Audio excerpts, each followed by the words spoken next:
Huwag mo akong husgahan sa kaunti mong kaalaman kasi kilala mo lang ako sa pangalan, hindi sa galawan.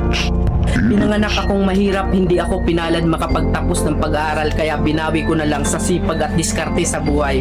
Oo, wala akong pinag-aralan pero kaya kong kumita sa lansangan na hindi mo makukuha sa taas ng iyong pinag-aralan. Bago mo ako husgahan, daanan mo muna lahat ng napagdaanan ko para malaman mo kung sino at bakit ako ganito. Huwag mo husgahan ng isang tao dahil sa natapos niya, dahil minsan kahit yung mga taong hindi man humahawak ng diploma, daig pa nila yung nakagraduate ng may corona.